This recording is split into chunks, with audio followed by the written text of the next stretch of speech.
Yeah. So we start with the fourth module, that is 3D viewing.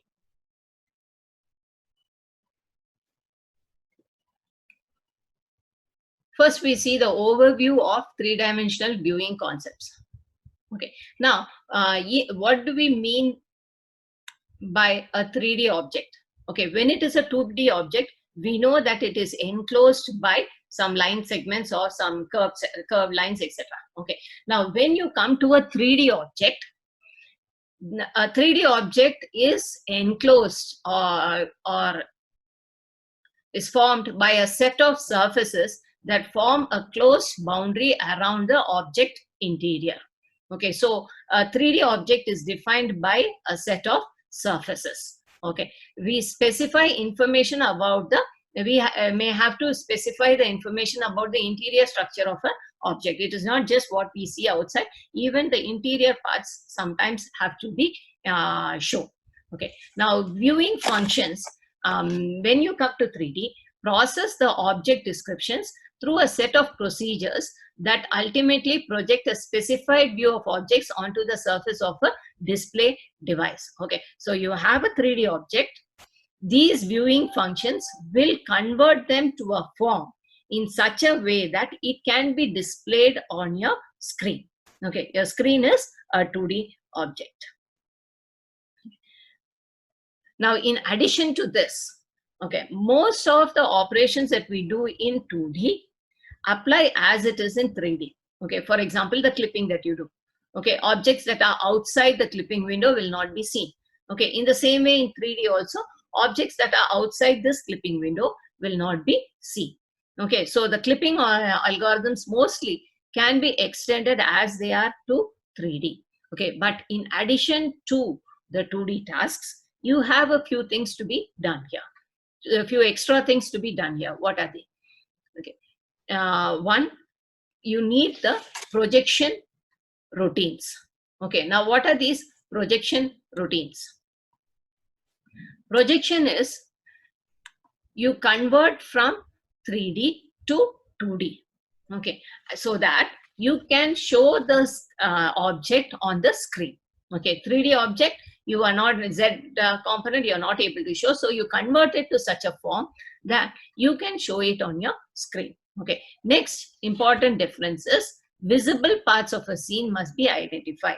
Okay, when you have 3D, when you see from the front, some parts at the back, the details of the object that are seen from the backside will not be visible.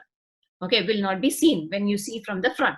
Okay, so when you take a front view, such parts should be removed. So we have to identify the visible parts and the invisible parts. The invisible parts should not be seen, should not be shown on your screen, whereas only the visible parts should be shown. Okay, next, for a realistic display, lighting effects and surface characteristics must be taken into account. We have studied the lighting effects and surface, how the surfaces are to be represented, how the lighting is to be done, the ambient lighting, etc., etc. All that we have seen in the last class. Okay, so all these are to be incorporated when you go into three-dimensional viewing. So how do we see a three-dimensional scene? Say this is the object. Okay, how do you show it on a screen? Okay, we imagine when you go to 3D viewing, it is similar to taking a picture of it on your camera. Okay, so now to take a picture, what do you do first? First, the camera is to be aligned. Okay, now you have to fix the position of the camera. You decide what view of the object you need and you fix the camera. Okay, that is the camera position. Okay, next what we do is we take the orientation. Okay, what do we mean by orientation? Okay, the direction in which you are taking. Suppose the camera is facing you, that is you will get a selfie. Okay, even you see in which direction you have to take. Is it in this direction? Or if you turn the camera upwards, you will get only the sky. Okay, or if you turn it this way, you may not get the object, you will get some other object which is here. Okay, so you have to align the camera. Okay, that is the orientation of the view plane. Okay, what do you mean by the view plane? We know very well that the image is going to fall on the back of the screen. Okay, this is your not a digital camera. Okay, the with the film roll, whatever you had a film roll here. So you, whatever image you take will be falling on the film roll. Okay, we imagine such a camera that is being used, not a digital camera that we use today. Okay, so the film roll gives you the view plane, or the images that you take by this camera will be falling on the film roll or on the view plane. Okay, so what is it that you need in a three-dimension to view a three-dimensional scene? First, the camera position, which we call as the position of the view plane. Next, you need the orientation of the view plane. Okay, so in order to define a 3D scene, we need the position of the camera and the orientation of the camera, or the position and the orientation of the view plane. Next, the object descriptions are then transferred to the viewing reference coordinates. Okay, and they are projected onto the view plane. So whatever you see here will be projected onto this view plane. The view plane is defined by the viewing reference coordinates. Okay, now to generate this object on the screen, we may use a wireframe model. Okay, what do you mean by a wireframe model? In a wireframe model, only the outline is drawn.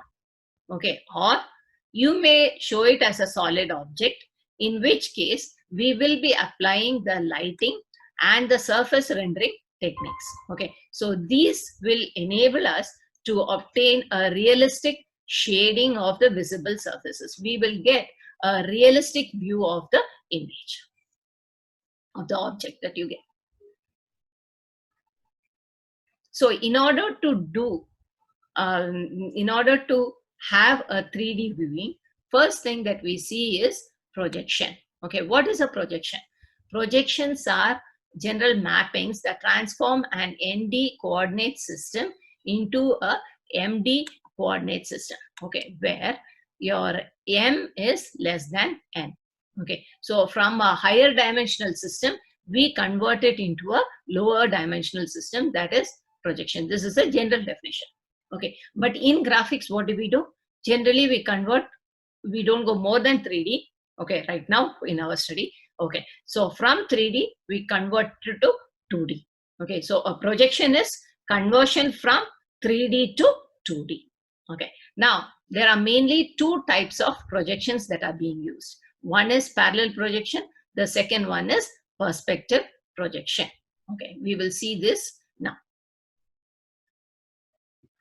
What is parallel projection? Okay, in parallel projection, we project the points on the object surface along parallel lines. Okay. Say P1, P2 is a straight line, okay, which we are taking a simple example first. Okay, a 2D diagram, how we are going to project it onto a view plane. Okay, this is our view plane. Okay, now this is our line that is not on the view plane. Okay, it is far away. How do we show it on this view plane? Okay, view plane is nothing but your screen. Okay, now if we are going to consider parallel projection, we will take lines that are parallel to each other. Say from P2, you're drawing from P1, we are drawing this line, that is, say, the dotted line. Okay, now from P2, we draw another line that is parallel to this dotted line that we have. Okay, now wherever these two lines impinge on the view plane, that is, wherever these lines intersect the view plane, okay, that is your P1 dash, P2 dash, okay, this forms the projected line. Okay, so P1, the line P1, P2 will be projected as P1 dash, P2 dash in the view plane. Okay, so in parallel projection, we will project the points on the object surface along parallel lines. Okay, we'll see a 3D diagram. You have this as your 3D object. Okay, this is your view plane. Okay, this is kept in front of this object, and you are taking this line from there to the view plane. Okay, next, if you from every point on this object, you have to take these lines. Okay, so from here you are taking this projector line parallel to the first line. Okay, then it is parallel projection. Okay, parallel, wherever it hits the view plane, that is this point, so you will mark this point. Okay, next, say you're taking from here, you are drawing a line parallel to the previous parallel line. Okay, it is hitting the view plane here, so this is the point. So like this, you take projection lines from different points, and the image you get is your projected figure. Okay.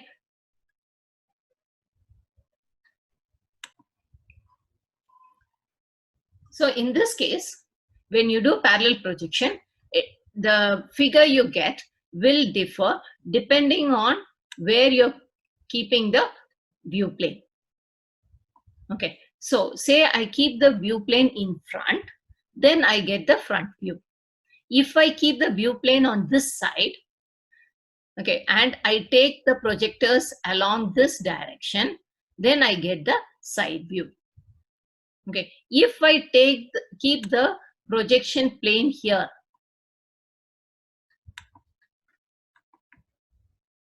on top, then what will I get? I will get this line, I will get this line, I will get this line. Okay, that is my top view. Okay, and of course, this whatever part is projecting outwards, this area, that also I will get. Similarly, from the back, whatever is projecting, that I will get. Okay, this, whatever is getting projected, is represented by these lines. Whatever is being projected here outside is what is being shown here. Okay, that is the top view. So depending on where you are placing the view plane, you will be getting different views.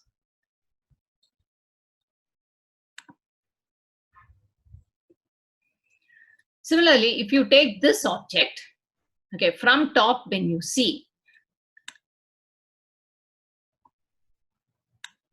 what do you get? You see this rectangle and you see this object, that is the top view. Okay, from the front, when you see, that is this, then you will see this, you will see this, and you will see this. Of course, this will be inclined. Okay, so that is what is shown here. This rectangle corresponds to this one, this corresponds to this, and the inclined part corresponds to this one. Okay, now when you see the side view from here, you are going to see this L-shaped structure. Okay, that is this, and this inclined part. Okay, so that is this. So this is an example of parallel projection. These are used in engineering and architectural drawings to represent an object with views that show accurate dimensions of the object. Okay, so when you see in a parallel projection, you will be able to get the accurate dimensions of the object. A parallel projection preserves relative proportions of objects. It is a method that is used in computer-aided drafting and design to produce scale drawings of three-dimensional objects. All parallel lines in a scene are displayed as parallel. Yeah. You have the view plane. You can see that obviously this is not parallel to this line. Okay, that is why you are getting a different one. Suppose this view plane was parallel to this line, then the projected line will also be parallel to P1, P2. Okay, so anything that is parallel will be parallel even in the view. For example, you take here these two lines that you have. are parallel to each other. Okay, so in the front view also you see that these two lines are parallel to each other. Same way, those two lines are parallel to this baseline. So that is why this is parallel to this. Then the pillars, if you take, are parallel to each other, and that is why these are parallel to each other. So in a parallel projection, parallel lines will be parallel to each other. Okay, of course, a parallel projection view can be obtained in two different methods. Okay, one method is you can project them along lines that are perpendicular to the view plane. Okay, you have the view plane. Okay, this projector line that you are drawing is perpendicular to this view plane. Okay, then that is one way of drawing the parallel projection. Okay, that when you do this, you will get different views. You get the front view, side view, and the top view. Okay, so in order for you to imagine, it is very difficult, but then we are able to get accurate dimensions along all the three x-axis, y-axis, and z-axis. That is, the different views give you the accurate dimensions of the object in different directions. Okay, the second method is by drawing the projector lines at an oblique angle to the view plane. I know in the first year you have done CAD drawing. You have studied about isometric view. That is, you take 60 degrees and you will be drawing. Okay, so here the projector lines are all inclined or at an angle of 60 degrees. Okay, again, the projector lines are parallel to each other. Only thing is, they are not perpendicular to the projection plane. They are inclined at an angle of 60 degrees. If it is at 60 degrees, you get the isometric view.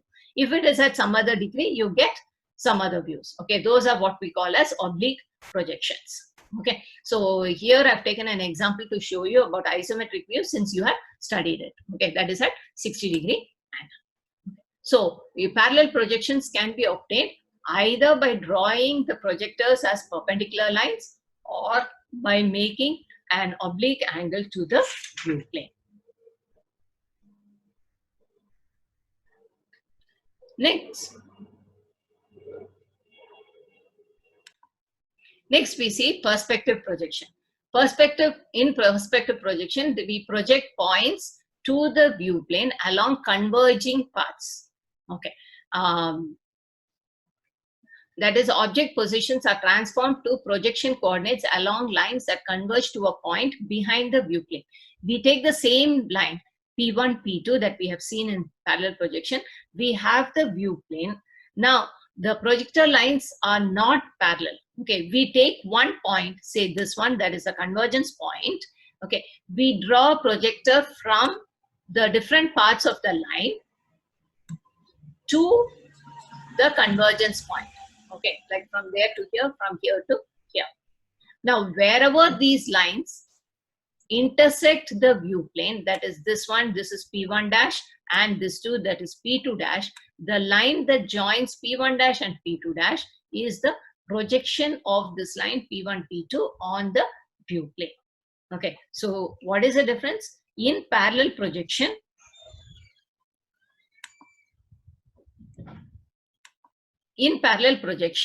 you have the projector lines being parallel to each other. Okay, whereas here the projector lines converge to a point. This point is called as the convergence point or the center of projection. Okay, so this is our perspective projection.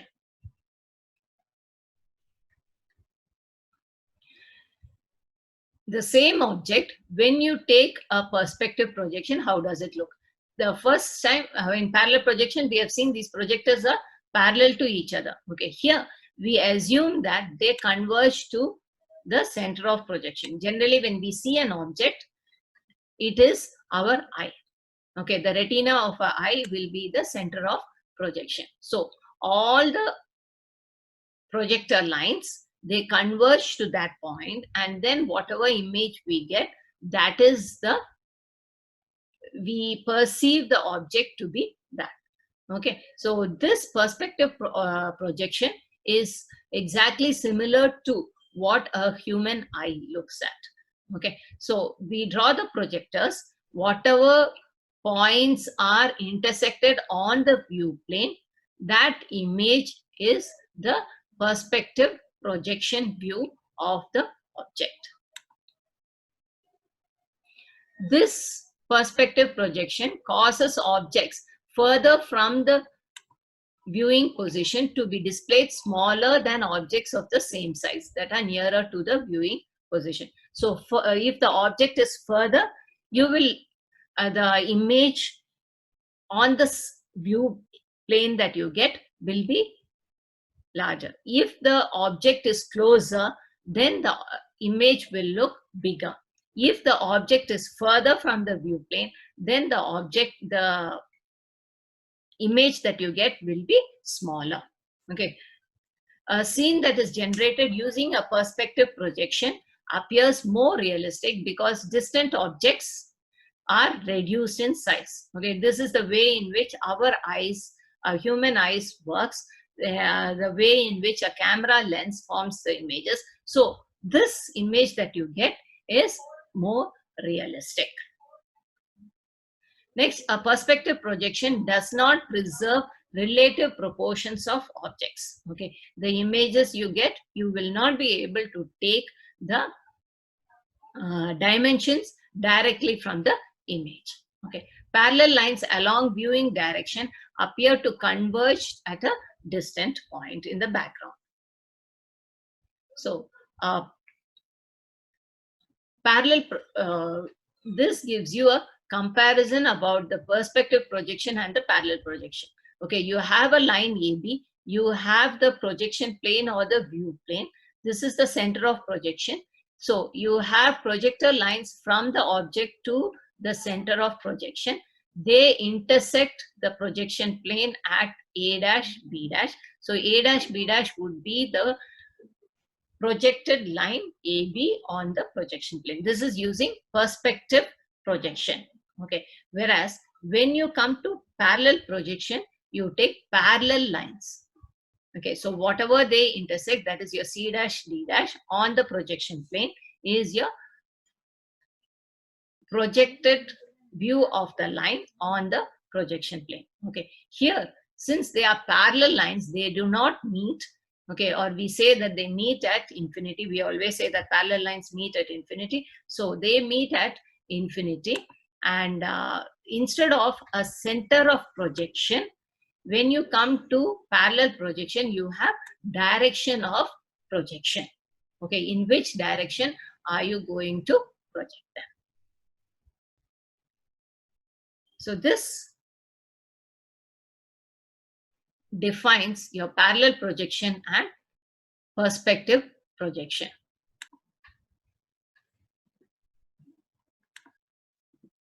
Next, what we see is depth queuing. Okay, what do we mean by depth queuing? In 3D, when you see, we need the depth information. Okay, to get a clear idea about what is being shown on the screen, we need some depth information. Okay, for example, the figure that is shown in A,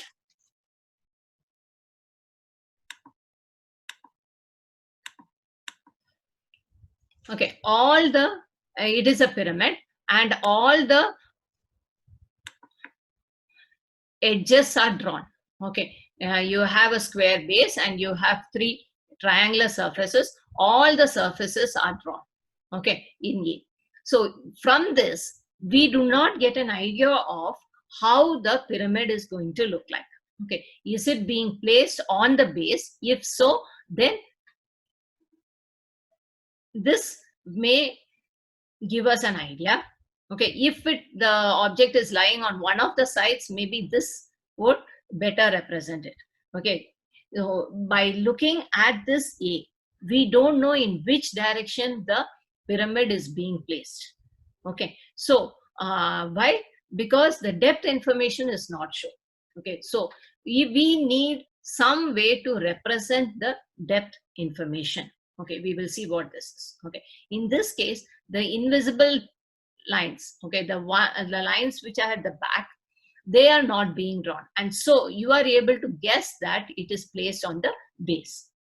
Okay, so when you come to 3D viewing, you need a mechanism by which the depth information is to be shown.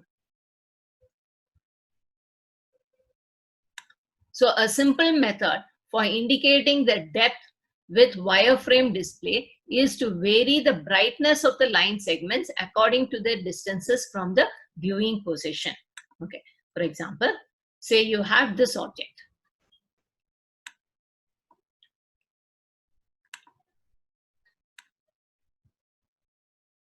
Okay, now this object, you see that this line is brighter compared to these lines. Okay, so you know that this is a 3D object and this part of the object is closer to the viewer compared to this part. Okay, so the parts that are closer to the viewer are shown with bright lines. Okay, so this is one way in which the depth information is shown. So depth cueing is applied by choosing a maximum and minimum intensity value over the range of distances over which the intensity is to vary.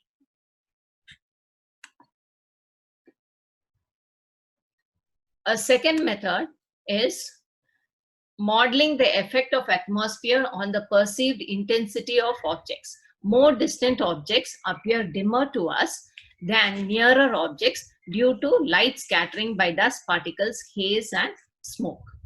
Okay, so this property is also used to show objects on the screen. Okay, for example, you see this. Okay, the first image is much clearer compared to this image that is shown at the back. Okay, so we get the feeling that this person is closer and the second person is little behind him and this person is still further behind him. Okay, so this modeling the effect of the atmosphere on the perceived intensity of the object is the second method of showing. Okay, now so these are different methods by which the depth information is shown. Okay, next is identifying the visible lines and surfaces. Okay, one way is we highlight the visible lines or display them in a different color. For example, this cube, when you see, okay, these are all drawn in bright lines. Okay, whereas this line that is at the back, which will not be seen, these lines you see are drawn lighter. Okay, so the visible lines are highlighted. Okay, that is one way of identifying the visible lines. Now in the second picture, if you see, okay, outside the window, okay, this part is visible. Okay, and so it is shown in this yellow color. These maybe are very far off and we are not able to see, so they are shown in black color. Okay, so this is another way of identifying the visible lines. Okay, either you highlight the visible lines or you display the visible lines in a different color. A second method is to display the non-visible lines as dashed lines. Okay, that is this one. Here you see that we are showing by dashed line. Now when you see this object, when you see from this side, you will be able to see this line, you will be able to see this line, you will be able to see this line, and you will be able to see this bottom line. That is, this is the picture you get. Whereas if you see this object from in this direction, then you will not be able to see this part, whatever is there. So that is shown by dotted lines. Okay, so the second method of identifying the non-visible lines is by dotted lines. The third method is you remove the non-visible lines from the display. Okay, like here, those lines are not, those edges are not shown. Okay, or here we showed all this, so we are not able to see the object clearly. Now when this edges are removed, you get this object. Okay, similarly here the other sides are removed, so you are able to find out exactly how the object is placed. So to identify visible lines and surfaces, we either highlight the visible lines or display them in a different color.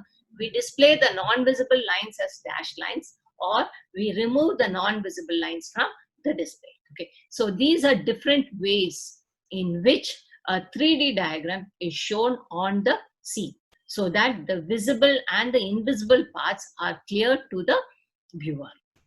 Clear?